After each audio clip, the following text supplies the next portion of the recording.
कहानी की शुरुआत में हम जेफ नाम के एक आदमी को देखते हैं जो कि एक कैब ड्राइवर होता है। वह अपने कस्टमर को पिक करने जाता है जहां पर उसे दो लड़कियां मिलती हैं। फिर रास्ते में वह दोनों लड़कियां जेफ से बात करने लगती हैं और उसे बताती हैं कि हम मार्केटिंग कर रही हैं। तभी बातों ही बातों में जेफ भी उन्हें बताता है कि मैंने भी मार्केटिंग का ही कोर्स किया था। लेकिन ये सुनते ही वह लड़कियां से कहती हैं कि फिर तो हमें ये कोर्स करना बंद कर देना होगा, क्योंकि ये करने के बाद भी तुम कैब ही चला रहे हो, तो सोचो हम लोगों का क्या होगा। जेफ उन्हें कहता है कि ऐसा कुछ नहीं है, दरअसल मेरी किस्मत ही खराब है, लेकिन तुम लोग अपनी पढ़ाई जरूर पूरी करना। जिसके बाद उन दोनों को ड्रॉप करके जेफ अपनी मॉम से मिलने जाता है। वहीं जब उसकी मॉम उसकी नई जॉब के बारे में पूछती है तो जेफ बताता है कि उसे वहाँ से धक्के देकर निकाल दिया गया। ये सुनकर उसकी मॉम कहती है कि तुम कहीं पर टिकोगे भी या नहीं। जेफ कहता है कि मॉम, मैंने अब एक नई जॉब ज्वाइन कर ली है और मैं लाख कंपनी में कैब ड्राइवर हूँ। इस पर उसकी मॉम कहती है कि बहुत अच्छे बेटा, हमने तुम्हें प्रिंसटन यूनिवर्सिटी में इसलिए भेजा था कि तुम एक कैब ड्राइवर बनो। अब उसकी मॉम की बातें सुनकर जेफ को गुस्सा आ जाता है और वो उठकर वहाँ से चला जाता है। फिर वो वहाँ से अपने घर पर आता है और अपनी गर्लफ्रेंड सेंथा से मिलता है। सेंथा उससे पूछती है कि तुम्हारा आज का दिन कैसा रहा, जिस पर जेफ कहता है कि मैंने आज $100 कमाए। फिर अगले सीन में हम देखते हैं कि जेफ अपने कस्टमर को छोड़ने के लिए जा रहा था। तभी जेफ कस्टमर से पूछता है कि तुम्हें कौन सी जगह पसंद है। कस्टमर कहता है कि मुझे रशिया बहुत पसंद है, क्योंकि वहाँ की लड़कियाँ बहुत सुंदर होती हैं। अब वो दोनों बातें कर ही रहे थे कि तभी अचानक जेफ की कार रुक जाती है और वापस चालू ही नहीं होती। अब ये देखकर वो कस्टमर बहुत ज्यादा गुस्सा हो जाता है और उसे कहता है कि तुम इस खटारा के साथ ओला कंपनी के ड्राइवर कैसे बन गए, अब तुम्हें कैसा लगेगा जब मैं तुमको खराब रेटिंग दूंगा। अब ये सुनते ही जेफ घबरा जाता है और वह उसे अपने पास में रखे हुए सारे पैसे देते हुए कहता है कि प्लीज मुझे खराब रेटिंग मत देना, मुझे इस जॉब की बहुत जरूरत है। वहीं ये सब घटना दूर खड़ा एक भिखारी भी देख रहा था, जिसके बाद अब जेफ के पास आकर कहता है कि क्या मैं तुम्हारी कोई मदद कर सकता हूँ। जेफ उसे कहता है कि भाई तू चला जा, यहाँ से मदद की जरूरत मुझे नहीं बल्कि तुझे है। इस पर वो भिखारी उसे कहता है कि कम से कम मैं तुम्हारी कार को मूव कराने में तुम्हारी मदद कर सकता हूँ। जिसके बाद वो भिखारी उसकी कार को धक्का लगाने लगता है। अब इसके बदले में जेफ उसे कुछ पैसे देने लगता है, लेकिन उसके पास सारे पैसे खत्म हो चुके थे, इसलिए वो उसे थैंक यू बोलकर वहाँ से चला जाता है। आगे जब फिर से समांथा से मिलता है और उसे बताता है कि मेरी कार खराब हो चुकी है और उसे ठीक कराने में कम से कम $1000 का खर्चा आएगा, इसलिए शायद अब मैं यह जॉब नहीं कर पाऊंगा। इस पर समांथा उसे कहती है कि तुम चिंता मत करो, मेरा एक दोस्त है जो अभी अपने घर अफ्रीका गया हुआ है और उसने अपने कार की चाबी मुझे दे रखी है, तो अगर तुम चाहो तो इस कार का इस्तेमाल कर सकते हो। फिर अगले दिन से जेफ उस नई कार का इस्तेमाल करने लगता है। इसके बाद जब वो एक कस्टमर को ड्रॉप कर रहा था तभी उसे रास्ते में वही भिखारी दिखाई देता है जिसने उस दिन उसकी मदद की थी। तभी जेफ उसे $20 देता है और कहता है कि भाई तुम इसके हकदार हो। जिसके बाद जब वो उस कस्टमर को ड्रॉप कर देता है तभी वो देखता है कि उसकी कार में $300 पड़े होते हैं। अब इन्हें देखकर वो हैरान हो जाता है और अपने कस्टमर से पूछता है कि क्या ये पैसे तुम्हारे हैं, लेकिन वो कस्टमर उसे मना कर देती है। फिर घर आकर जेफ समांथा को बताता है कि आज मुझे कार में $200 पड़े हुए मिले और आज का मेरा दिन भी बहुत अच्छा गया, शायद ये कार मेरे लिए बहुत लकी है। फिर अगले दिन वो फिर से अपने कस्टमर को ड्रॉप करने जा रहा था कि तभी उसे रास्ते में वही भिखारी मिलता है। अब जेफ के पास उसको देने के लिए पैसे तो नहीं थे, लेकिन इसके बदले में वो उसे अपना लंच दे देता है। जिसके बाद जब वो अपने कस्टमर को ड्रॉप करता है तो उसे कार में बहुत सारी खाने की चीजें मिलती हैं। वो अपने कस्टमर से पूछता है कि क्या ये आपका है, जिस पर कस्टमर कहता है कि नहीं। फिर घर आकर जेफ अपनी गर्लफ्रेंड से पूछता है कि क्या ये सामान तुमने कार में रखा था, लेकिन सामान था उसे मना कर देती है और कहती है कि मैंने कार में कुछ नहीं रखा। अब जेफ हैरान था कि ये सभी चीजें उसकी कार में कैसे आ रही हैं। समंथा कहती है कि शायद ये सब तुम्हारे कस्टमर ने रखे होंगे, जिस पर जेफ कहता है कि नहीं, अगर मेरा शक सही है तो इसका जवाब मैं तुम्हें कल दूंगा। जिसके बाद अगले दिन जब वो अपने काम पर वापस आता है तो वो अपने साथ बहुत सारे जूतों के डिब्बे लेकर आता है। समेधा पूछती है कि तुम्हें इतने सारे जूते खरीदने की क्या जरूरत थी। जेफ कहता है कि मैंने ये सब नहीं खरीदे और मुझे पता चल चुका है कि यह सब कहाँ से आ रहे हैं। वह बताता है कि यह सब उस भिखारी की वजह से हुआ है और शायद वही मेरे लिए गुड लक की तरह है, क्योंकि जब भी मैं उसे कोई चीज देता हूँ तो बदले में मुझे वो चीज 10 गुना होकर मिलती है। जैसे जब मैंने उसे $30 दिए थे तो मुझे बदले में $300 मिले, और जब मैंने उसे अपना लंच बॉक्स दिया तो मुझे बदले में 10 लंच बॉक्स मिल गए, और अभी मैंने उसे अपने पुराने जूते दिए तो बदले में मुझे 10 डिब्बे जूते के मिल गए। अब ये सब जानकर वो दोनों बहुत ज्यादा खुश हो जाते हैं। जिसके बाद अगले दिन से जेफ हर रोज उस भिखारी को कुछ न कुछ सामान देता रहता था, जिसके बदले में उसे उसका 10 गुना ज्यादा मिलता था। अब धीरे धीरे करके जेफ अपने जरूरत की लगभग हर चीज को हासिल कर चुका था। फिर एक दिन वो लोग सोचते हैं कि क्यों ना हम लोग अपनी सारी जमा पूंजी उस भिखारी को दे दें, ताकि बदले में हमें उसका 10 गुना वापस मिल जाए। जिसके बाद ये चेक करने के लिए जेफ अगले दिन उस भिखारी को $1000 देता है। जिसके बाद जब वो अपने कस्टमर को ड्रॉप कर रहा था तभी उसे अपने कार में $10,000 मिलते हैं। जिसके बाद वो समथा को कॉल करके कैफे में बुलाता है और उसी के बारे में बताने लगता है। अब ये देखकर समथा के मन में लालच आ जाता है और वो उसे कहती है कि चलो अब हम उस भिखारी को $10,000 देते हैं, जिसके बदले में हमें $10 लाख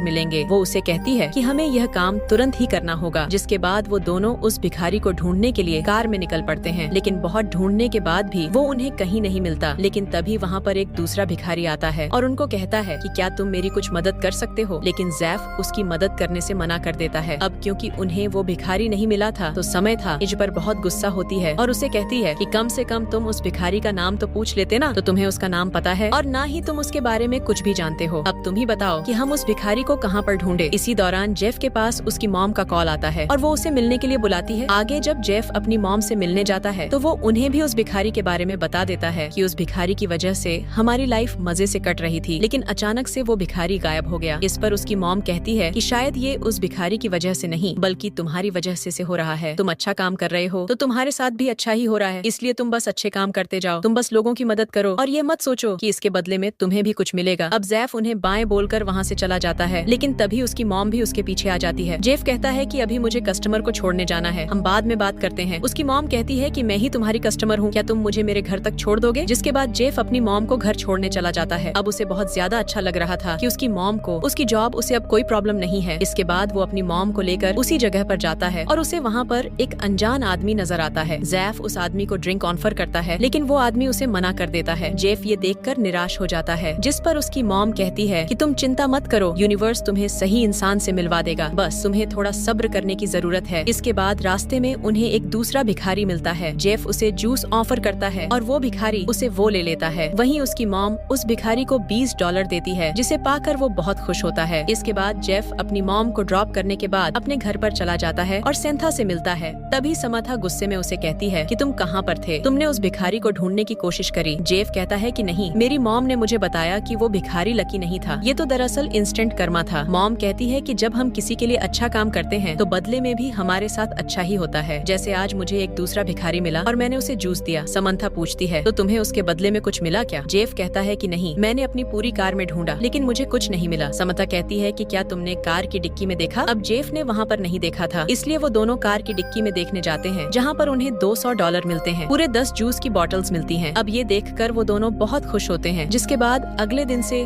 जेफ फिर से अपने काम पर जाता है और इस दौरान उसे जितने भी कस्टमर्स मिलते हैं वो उनको कुछ न कुछ गिफ्ट्स दे देता है। फिर जब वो घर पर वापस आता है तो उसके पास भी बहुत सारी चीजें इकट्ठा हो चुकी होती हैं। अब ये देखकर समेथा भी बहुत ज्यादा खुश होती है। जेफ बताता है कि जब मैं किसी को कुछ देता हूँ तो उसके बदले में मुझे उसका 10 गुना मिलता है। अगले सीन में जेफ अपने अगले कस्टमर के पास जाता है और तभी एक बहुत अजीब सी औरत आकर उसकी कार में बैठ जाती है। फिर जब जैफ उससे बातें करने लगता है तो वो औरत बताती है कि वो अपने बॉयफ्रेंड से लड़कर आई है और उसने उसके ड्रग्स भी चुरा लिए हैं। जिसके बाद वो लड़की अपने बैग से बंदूक निकालती है और जेफ से कहती है कि तुम्हारे पास जितना भी कैश है वो सब मेरे हवाले कर दो। अब डर के मारे जैफ उसे अपना बैग दे देता है और वो लेडी उसमें से कैश और सामान निकाल कर वहाँ से चली जाती है। इसके बाद वो भागकर अपने घर आता है और समथा को सारी बातें बता देता है। साथ ही वो उसे कहता है कि जब मैंने अपनी कार की डिक्की चेक करी तो मुझे वहाँ पर कुछ नहीं मिला। शायद ये जादू अब काम नहीं कर रहा, क्योंकि मैंने उस औरत को बहुत सारी चीजें दी थी लेकिन उसके बदले में मुझे कुछ नहीं मिला। समंथा कहती है कि उस कस्टमर में ऐसा क्या था जो बाकियों में नहीं था। तभी जेफ को सब समझ आ जाता है और वो उसे कहता है कि मैंने उस लड़की को अपनी मर्जी से कुछ नहीं दिया, बल्कि उसने तो मेरे से वो सब छीन लिया। शायद इसीलिए ये जादू काम नहीं करा। अगले सीन में जब फिर से अपने काम पर जाता है तो उसे वहाँ पर वही भिखारी मिलता है जो उसे कहानी की शुरुआत में मिला था। उस भिखारी को देखकर जेफ बहुत ज्यादा खुश होता है और उसे पूछता है कि तुम इतने दिनों से कहाँ पर थे। वो भिखारी उसे बताता है कि तुमने जो मुझे पैसे दिए थे वो कुछ गुंडों ने मुझसे छीन लिए और बदले में मुझे बहुत मारा, जिसके कारण मैं कुछ समय के लिए अंडरग्राउंड हो रखा था। अभी सुनकर जैफ उस भिखारी को अपनी कार में बिठाकर ले जाता है और एक घर के पास आकर अपनी कार रोकता है। वो उसे कहता है कि अब से यह घर तुम्हारा है, तुम यहाँ पर 6 महीनों के लिए रह सकते हो और इसका किराया मैं पहले ही दे चुका हूँ और अगर तुम्हें कुछ भी चाहिए हो तो तुम मुझे बताना। अब इतना सब कुछ पाकर वह भिखारी उससे पूछता है कि आखिर तुम मेरे लिए यह सब क्यों कर रहे हो। जेफ कहता है कि दरअसल मैं कुछ अच्छा करना चाहता हूँ, क्योंकि कुछ दिनों पहले मेरे साथ भी कुछ ऐसा ही हुआ था। इसके बाद जेफ एक नए कस्टमर के पास जाता है जो कि एक अजीब सा इंसान दिख रहा था और वह दिखने देखने में एक पागल लग रहा था। तभी रास्ते में जेफ को उसका एक दोस्त मिलता है जो कि अपनी माँ का इलाज कराने के लिए उससे कुछ पैसे मांगता है और जेफ उसे वो पैसे दे देता है। फिर उस पैसेंजर को घर छोड़ने के बाद जेफ घर पर आता है और समंथा से कहता है कि अब हम करोड़पति बन चुके हैं, क्योंकि उसे उसकी कार की टिक्की में बहुत सारे पैसे मिले थे और उसे लग रहा था कि यह सब उसे उसके अच्छे कामों की वजह से मिले हैं, जिसको देखकर वो दोनों बहुत खुश होते हैं। फिर अगले दिन जेफ को उसी पागल आदमी का कॉल आता है जिसे उसने कल रात को ड्रॉप किया था। वो आदमी उसे कहता है कि तुमने जो मेरे साथ किया वो बहुत गलत है, इसलिए मैंने तुम्हारे दोस्त को किडनैप कर लिया है। अब अगर तुम्हें तुम्हारा दोस्त जिंदा चाहिए तो तुम्हें मेरा सारा पैसा वापस करना होगा। उस बैग में 1 करोड़ रुपए हैं जो मैंने तुम्हारी कार में छोड़ा था। जेफ कहता है कि मेरे पास तुम्हारे कोई पैसे नहीं, जिस पर वो आदमी कहता है कि मैं यह सब नहीं जानता, अगर तुम अपने दोस्त को जिंदा देखना चाहते हो तो मेरे सारे पैसे वापस करो। अब यहाँ पर जेफ को कुछ समझ नहीं आ रहा था कि आखिर उसके पास किसी और का पैसा कैसे आ गया, और फिर थोड़ा सोचने के बाद उसे याद आता है कि जब वह अपनी कार को साफ कर रहा था उसी दौरान उसे एक मूर्ति मिली थी जिसे उसने अपनी कार से निकाल दी थी। फिर जेफ जब उसे ऑनलाइन सर्च करता है तो उसे पता चलता है कि यह मूर्ति शनि महाराज की है, यानी गॉड ऑफ कर्मा की। अब ये देखकर वो समझ जाता है कि जो ये चीजें उसके साथ हो रही थी उसके पीछे और कोई नहीं बल्कि शनिदेव थे। अब जेफ उस मूर्ति को वापस कार में रख देता है और समंथा के साथ अपने दोस्त को बचाने के लिए उस किडनैपर के पास चला जाता है। फिर वहाँ जाकर उसे पता चलता है कि वो आदमी एक गैंगस्टर है और उसके पास बहुत सारे गुंडे और कई बंदूकें होती हैं। तभी वहाँ पर जाते ही वो लोग जैफ और समंथा को भी पकड़ लेते हैं। जैफ उस किडनैपर को कहता है कि अगर तुम्हें तुम्हारा पैसा चाहिए तो तुम्हें हम तीनों को छोड़ना होगा। तभी वो किडनैपर 2 पेपर्स लेकर आता है और जेफ से कहता है कि मैं एक पेपर पर लिख रहा हूँ कि मैं तुम्हें जाने दूंगा और दूसरे पर लिख रहा हूँ कि मैं तुम्हें मार दूंगा। अब तुम इन दोनों में से एक पेपर चुनो, देखते हैं कि तुम्हारी किस्मत में क्या लिखा है। लेकिन उस किडनैपर ने तो दोनों पेपर्स पर किल यू लिखा था। तभी जेफ उसमें से एक पेपर उठाता है और उसे खा जाता है। कहता है कि अब तुम्हारे दूसरे पेपर पर जरूर किल यू लिखा होगा। तभी वह सभी गुंडे उस पेपर को देखने लगते हैं, जिस दौरान वह समंथा और अपने दोस्त को छुड़ाकर वहाँ से भाग जाता है। लेकिन तभी उस किडनैपर के आदमी भी